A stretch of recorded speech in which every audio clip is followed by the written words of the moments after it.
Nihilism is not just a belief, it's a mood, a slow collapse of meaning that creeps in when familiar ideals crumble and nothing rises to replace them. Friedrich Nietzsche saw this crisis coming long before the modern world felt it.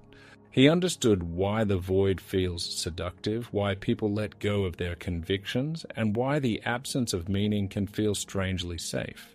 In this episode, we'll explore Nietzsche's descent into the abyss, the psychological mechanisms that make nihilism so tempting, and the difficult path toward reconstructing a self that can withstand the collapse. There are moments when life feels like it stops breathing. Moments when the familiar patterns break apart and you can no longer pretend the world is held together by anything solid. These moments don't arrive with drama. They slip in quietly during a sleepless night, during a morning you can't pull yourself out of bed, during a conversation where you suddenly realize the words mean nothing. This is where nihilism begins, not in ideas, but in the collapse of feeling. Not in philosophy, but in the interior erosion of purpose. For Nietzsche, this wasn't an academic subject.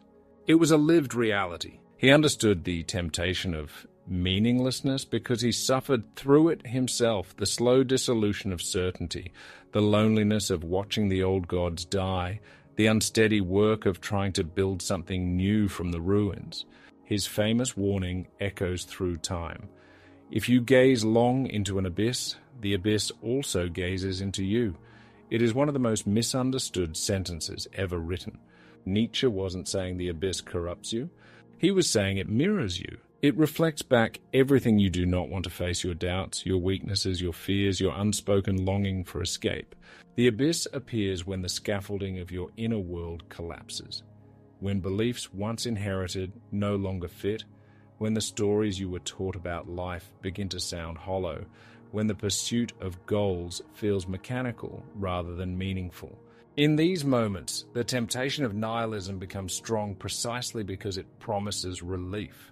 If nothing matters, then nothing can hurt you. If nothing is true, then nothing can disappoint you.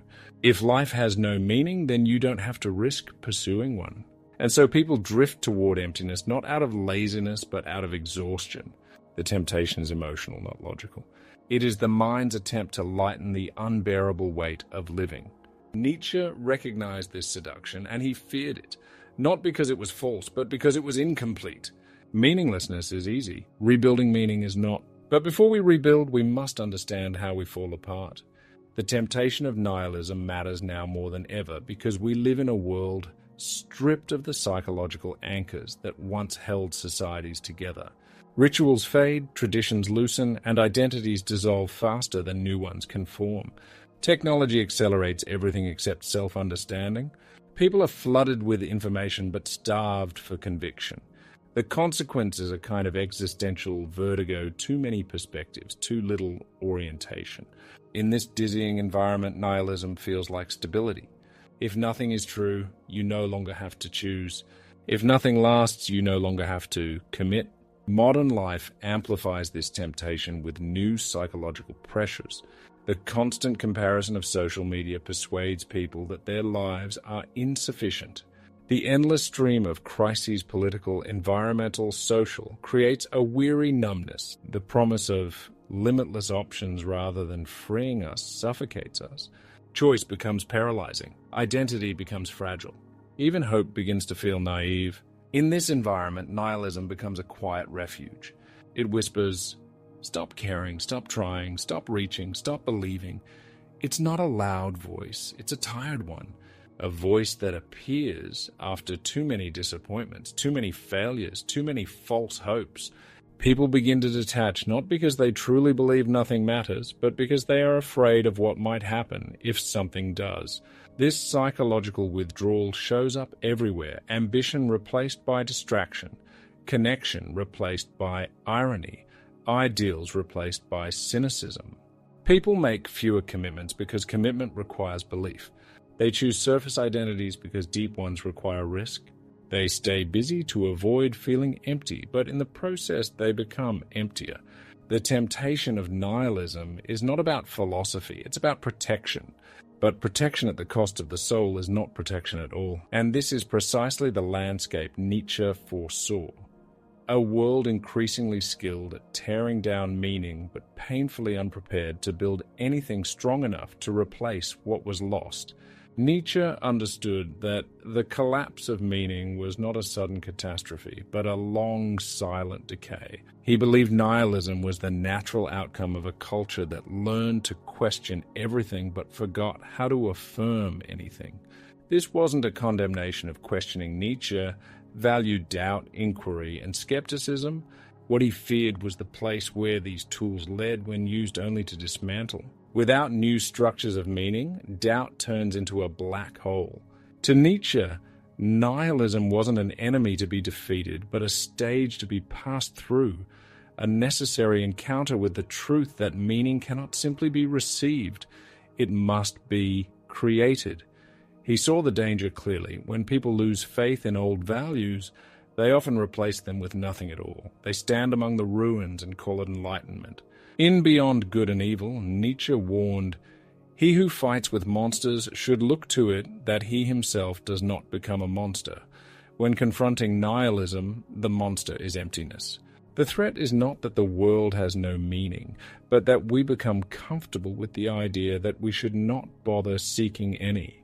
Emptiness becomes a habit, a lifestyle, a shield. Nietzsche believed this emotional collapse occurs gradually. First comes disappointment in the values inherited from family, society, or religion. Then comes skepticism, which initially feels liberating. Then comes detachment, which feels mature. But eventually, the detachment becomes total.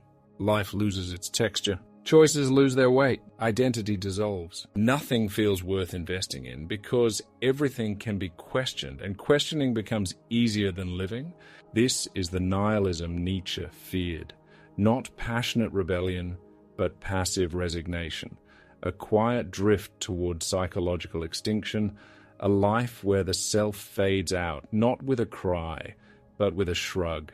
To apply Nietzsche's insight to modern life, we only have to look at how people live now.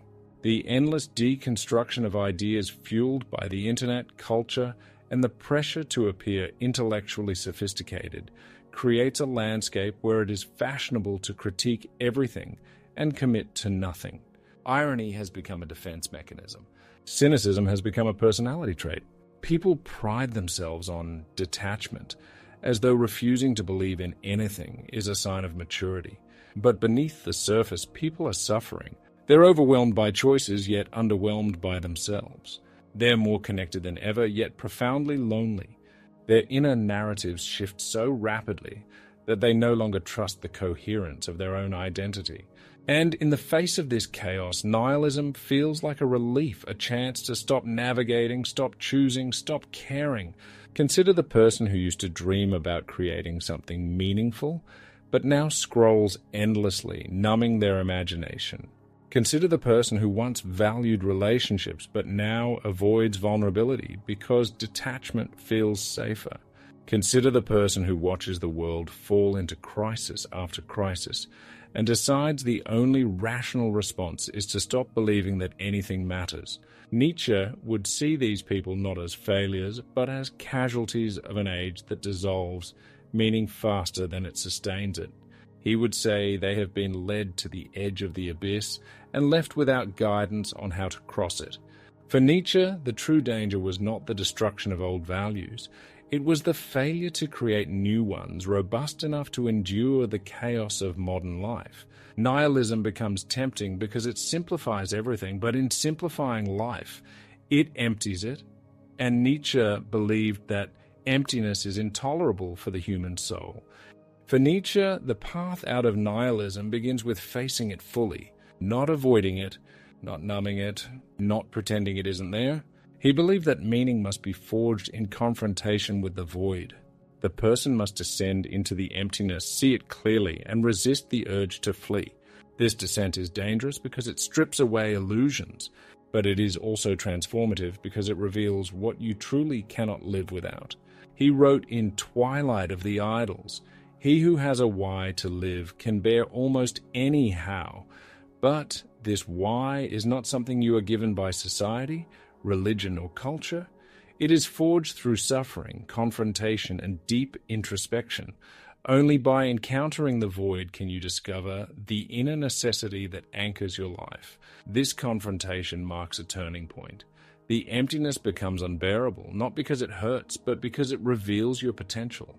The void is not simply the absence of meaning, it is the space where meaning can finally be created. When everything collapses, what remains is what you truly value, what you cannot abandon, what calls to you even when you feel numb. This moment is terrifying because it strips away every external justification. But it is also liberating because what emerges is something deeply personal, something that cannot be borrowed or inherited. Nietzsche saw this as the beginning of reconstruction, the birth of a self that can withstand the collapse of worlds. Integration begins when a person stops searching for meaning, as if it were an object to be found, and starts cultivating meaning through the choices they make.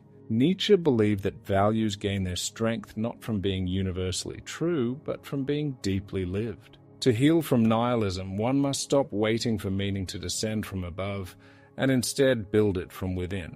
This is not a call to invent comforting illusions or to adopt beliefs out of convenience.